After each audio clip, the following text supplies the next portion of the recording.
So here we are again, and we walk past my... What's that? Am I saying I'm making a video showing you my t-shirts? Well, it's got to do with the Wi-Fi that I haven't got in here. But over there, somewhere there in the mist, there is a Wi-Fi antenna, and I got these. This is a scarf that can shield me from like 99.99% of all frequencies that are being measured. And these two as well. And that one is called Swiss Shield. It is a Swiss patented fabric that has got a silver fiber in it, and it's coated with copper or the other way around, and then put into this textile so that you are in a Faraday cage, shielded like a microwave oven that uses microwaves to heat up the foods, which is the same like the microwaves, well, different frequency, but also a microwave, a small wave, and fast alternating wave like the Wi-Fi. So I bought these and I thought, oh yeah, now I'm shielded. But the very thing is, this one helps for electrosmog. When you're working at a hospital and you have a lot of devices doing X-rays and this and that around you. Yes, then this one helps. But for the Wi-Fi antenna over there, these don't help. There is a man, a physics professor called Konstantin Meil, and he found out that from the Maxwell equation, one part of a equation, one side, was dropped by the industry. It was put to zero, not worked with, because it's the part that then he kind of acknowledged and called scalar wave. Because whenever you have a wave, you have two waves happening. And, well, you have either wave happening, but the thing is, whenever you do microwave, you always have a scalar wave anyhow.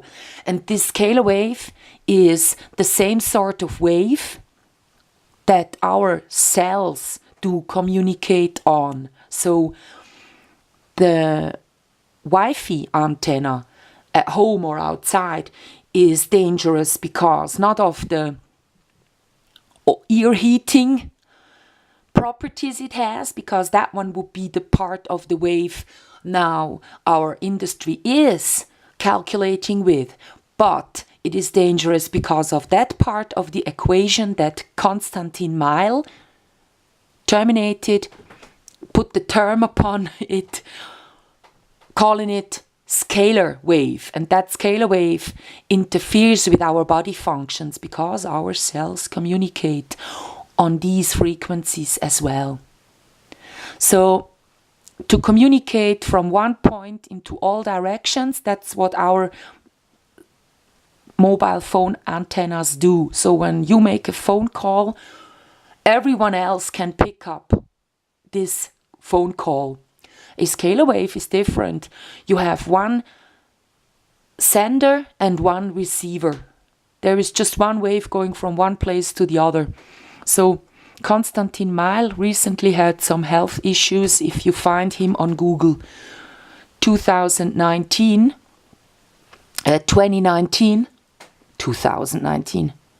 it's okay as well, 2019, then don't get abbreviated by following this rabbit hole. down into the microwave truth just because he talks so kind of silly. It's a health issue that he now is overcoming. Okay? So there is a lot of information by this physics professor, because he also then, as a physics professor, how would he now say, you know, our cells communicate with this frequency? Well, because he's into physics, that's not biology. But it took him there because, yeah, you see when you find videos that deal with the Maxwell formula and him explaining on Wi-Fi and so on, you'll see that it gets you to even explain, you know, a bit more about the universe and stuff. So for us, important is these clothes don't shield us from Wi-Fi. At home, we have to put our internet onto Ethernet cables, so we cannot move with our laptops. And the telephone calls we make via Skype, or we have a normal telephone. We don't have a handheld. When we leave the house, the telephone stays at home. That's important to know. This one is the Ethernet cable. And then it's important to know that our industries could also be doing this kind of communication a bit more clever. Probably. So that not, you know, so many frequencies have to be in the atmosphere.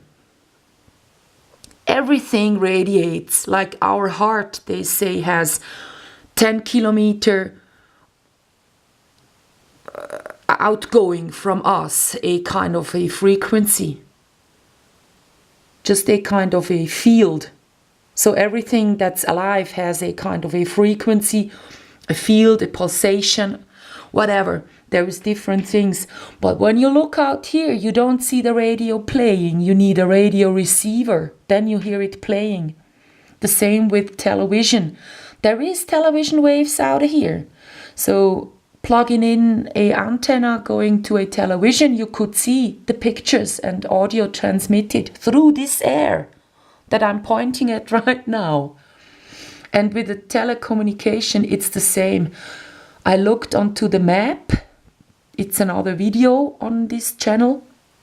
So now with the G5, the difference will be that they have, instead of like they're doing right now, they have weak antennas.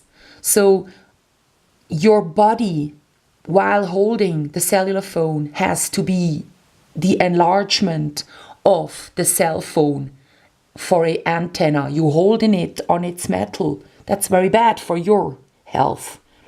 Then when G5 arrives, the antennas will be strong. So wherever there is a street light, they will put the antenna.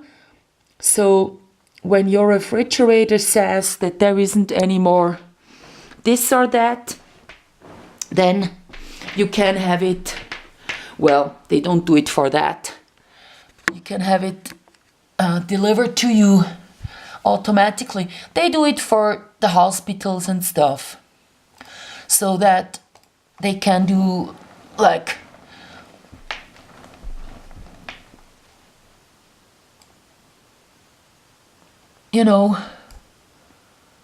people being on holidays somewhere in Hawaii, and then some heart gets broken in Zurich, Switzerland, then the doctor goes onto his laptop in Hawaii and fixes the heart. Well, you need a real fast internet to do that. And the other thing is, they want to control us. The more people having a cell phone and the more data you collect from them, it's better if you have a fast internet. If you want to be sure someone is like at Zurich right now, because if this person moves and you can always just see you know, where he's been 5 minutes ago, that one wouldn't help to get close to this person for, yeah, whatever reasons. Then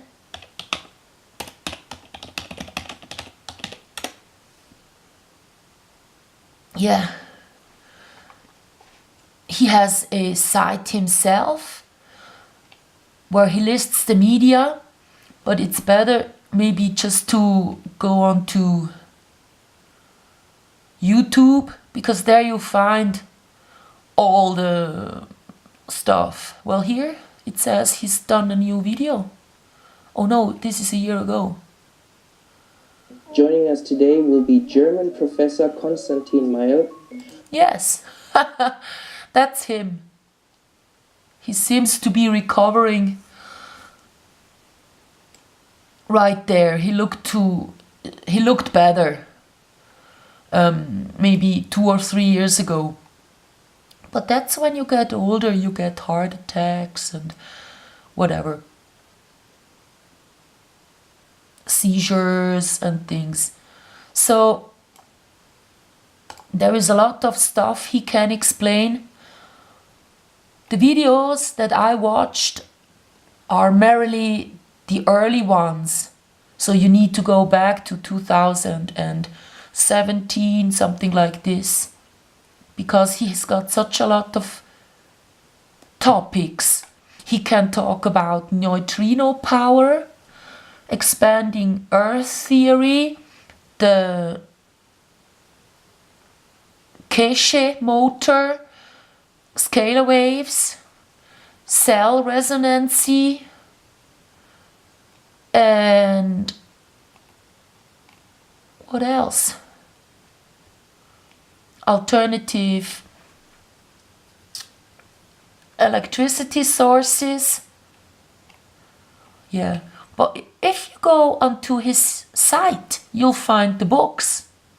You can also order books. I did order a book because I was interested in his latest book dealing with gods and stuff. So I was kind of, yeah, books. Here, neutrino power, vortex. That's really interesting, these vortex books. That one, Broadcasting of the Gods, I bought. Really interesting. It's about architecture and frequencies. And he's got the books in France, in Spanish, English. Yeah. So the scalar wave technology, that's the one you need. So I was explaining to you that the scalar wave is transmitting directly. So that would be the scalar wave. And then there is a longitudinal wave and a other wave. Yeah, and then he comes to cell resonance here. Yeah. Here, scalar waves.